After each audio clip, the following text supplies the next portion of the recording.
Я переехала в Санкт-Петербург из Кишинева, где на 5 миллионов человек живет больше.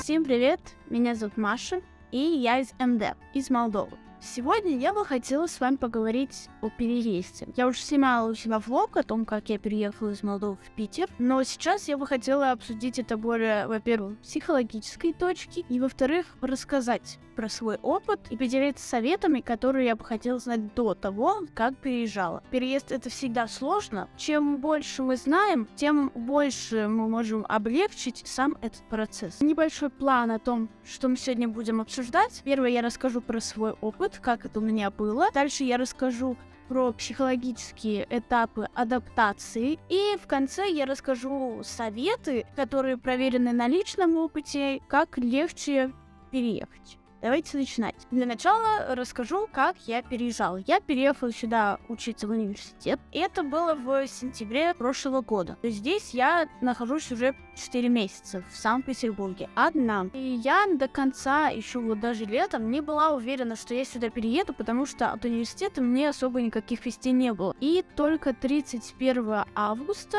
мне сказали, что вы зачислены, да. А до этого у меня уже была запланирована поездка в начале сентября. Поэтому мы приехали сюда 25 сентября. Я приехала с мамой, и на то, чтобы собраться и переезжать, у меня был всего лишь один день, потому что я приезжала с поездки, и через сутки мне уже надо было ехать в Санкт-Петербург. Это все было очень сумбурно, это все очень было быстро, поэтому особо у меня никакой психологической подготовки не было к переезду. До этого я в России была только один раз и в другом городе. Друзей, родственников в Питере у меня нет. И когда мы сюда приехали, мы обустроились, я поселилась в общежитии. Вскоре мама уехала. 3,5 месяца, но живу одна в Питере. Как проходил у меня этот процесс адаптации, не скажу, что это было очень сложно. Он, на самом деле, я думаю, еще не закончен. Но мне, наверное, помогло то, что я сразу окунулась в учебу. Было дофига всяких занятий, и поэтому мне не было времени даже рассуждать, что вот, я здесь одна, мне здесь так плохо, у меня нет друзей, ничего такого. Теперь рассмотрим стадии адаптации при переезде. Первый этап — это туристический этап,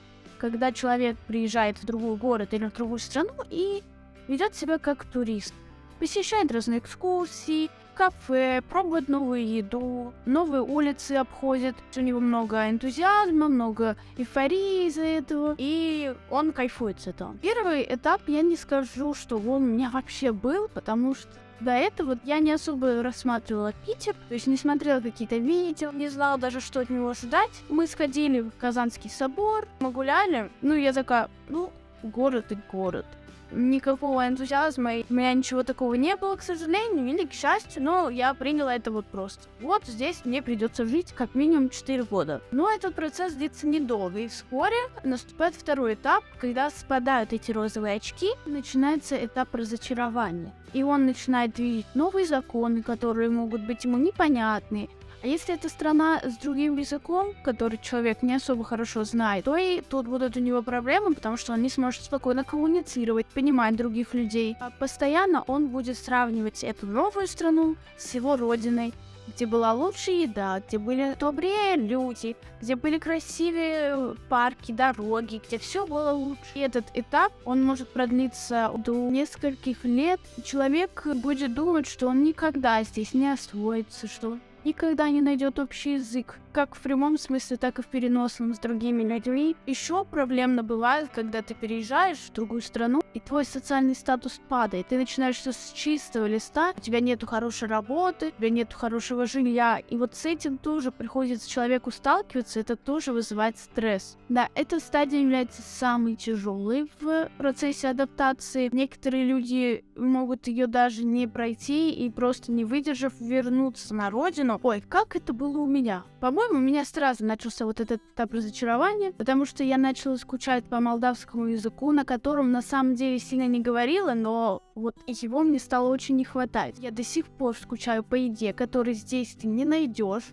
А готовить у меня ее не особо получается, потому что для этого нужна специальная посуда. Также я очень скучаю по погоде. У нас зима очень теплая, и этого мне тоже не хватает. Солнце в Питере, кто знает, что такое солнце. И я уже не говорю про друзей, про семью, по которым я тоже очень скучаю. Вторая стадия, в ней я еще поняла, насколько сильно я люблю свою страну. Как сделать вторую стадию более легкой, я расскажу в конце видео, поэтому досматриваем. Ну и третья стадия — это стадия приспособления, когда человек потихоньку понимает язык, когда он уже понимает законы, понимает, как люди привыкли здесь действовать, когда человек уже находит себе знакомых, друзей, не видит столько минусов в этой новой стране, как было в начале, он может и даже не хочет возвращаться к себе на родину. Человек начинает даже смешивать культуру его родной страны и культуру новой страны, и вот таким образом берет что-то хорошее отсюда, что-то хорошее отсюда, приспосабливается и живет как фо. Думаю, что у меня еще не наступил этот этап приспособления. Я не могу сказать точно. Но когда я месяц была в другом городе и вернулась обратно в Санкт-Петербург, то мне как-то уже это показалось родным местом. На удивление, было приятно сюда возвращаться. Вот эти 3 стадии проходит каждый человек при переезде.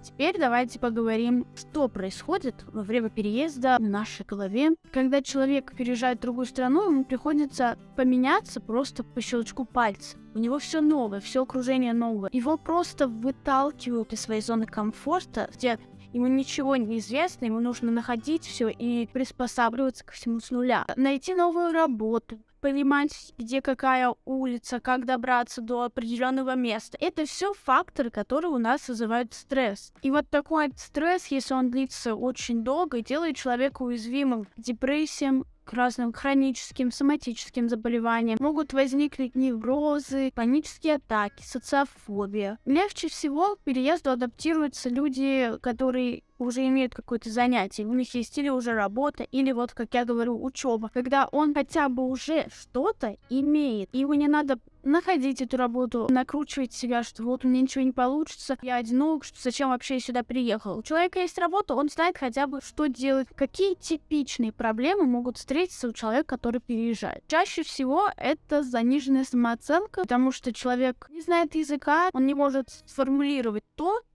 что ему хочется сказать. Также на работе он сразу не сможет занять высокую должность. Также эти люди встречаются с апатией, с чувством тревоги, одиночеством. Вот так. Люди, которые приезжают в спешке, могут сильнее испытывать все эти проблемы просто потому, что они не смирились с тем фактом, что вот они переезжают. Но у меня это не было так, потому что я думаю, я знала хотя бы, что я еду в университет, и где-то мне там найдут общагу, и я не буду бездомной. Если вы знаете заранее в вашем переезде, найдите место, где вы будете жить. Изучите, что есть вокруг этого дома, вокруг этого места, чтобы уже немножко понимать эту местность. Теперь расскажу вам пару советов, как легче переехать, как сделать этот процесс максимально комфортным. Перед переездом обязательно нужно сходить к психологу, чтобы вместе с ним обсудить, какие у вас есть тревоги, сомнения, неуверенности по поводу переезда. Разберитесь, действительно вам нужен этот переезд. Не навязана ли эта идея кем-то другим. Также нужно обсудить ваши отношения с родными и близкими, потому что на расстоянии это очень сложно переживать. Вам будет одиноко вначале, вам будет казаться, что все от вас отвернулись. Поэтому эту сферу также надо обсудить и понять, как вообще вы будете реагировать на все это. Заранее начинайте учить язык той страны, в которую вы переезжаете. Я думаю, тут даже нечего говорить. Вам будет максимально сложно без знания языка. Чтобы не чувствовать себя каким-то немым, глупым человеком, желательно не просто учить этот язык с репетитором, но можно также смотреть группы по вашим интересам в той стране. Может найти себе уже каких-нибудь знакомых, практиковать свои знания языка. После того, как мы перед переездом сходили к психологу, поняли, что все-таки это нам надо, какие у нас там есть проблемы, все это решили. Дальше нужно сложить вещи. Не берите с собой очень много вещей. Это трэш. Я половину отсюда не ношу, к сожалению. Они просто занимают место, это раз. Во-вторых, мне пришлось с ними таскаться при переезде. В любом случае, вы сможете здесь купить себе новое, это будет даже лучше. Тащить с собой хлам из одного места в другое не надо. Смотрим, какой климат, какая погода, и берем одежду по погоде. При переезде не надо быть перфекционистом. Перфекционистом вообще не надо быть. При переезде это максимально важно, потому что человек, когда требует от себя всего на высшем уровне, в новых обстоятельствах, где-то человек обязательно упадет, оступится, заблудится, я не знаю, еще что-то произойдет. И для перфекциониста это просто удар в пояс, или как там, выше ног, ниже плеч. Я не знаю еще какой удар, очень жесткий. Мы не пытаемся сразу сделать все идеально при переезде, потому что это просто невозможно. Маленькими шажочками мы выстраиваем свое новое окружение, себя меняем под это окружение.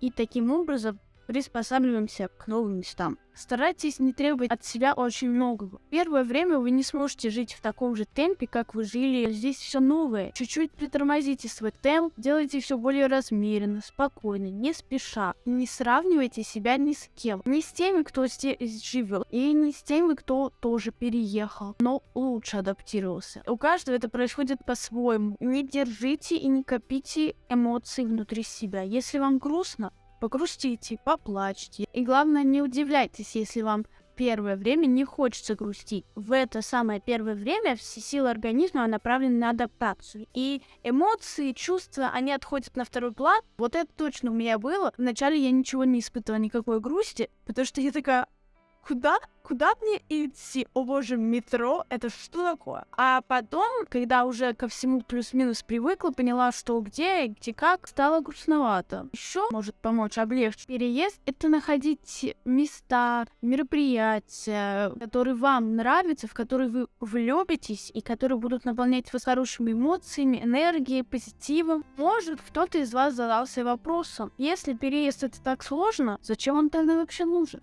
Переезд дает новые возможности, новые знакомства, новые места, идеи. Человек станет увереннее в себе, сильнее как физически, так и эмоционально. Если человек не умер, он пережил переезд, пережил массу стрессовых ситуаций, что нас не убивает, делает нас сильнее. Есть шанс, что вот эта новая страна, новая культура подойдут больше. Человек найдет себя, раскроет с каких-то новых сторон, поймет, что ему на самом деле нравится и чем ему хочется заниматься. Поэтому не бойтесь переезжать, не бойтесь нового. Желаю, чтобы вы все были здоровы, и чтобы над вами сияло солнце ярче, чем на Мадагаскаре. Надеюсь, что это видео вам было полезно, что вы для себя открыли какие-то новые знания по поводу переезда, и они вам обязательно помогут. Если это так, please give me the likes, let me know that. Напишите, может, какие-нибудь свои советы, которые я не назвала. Это поможет другим людям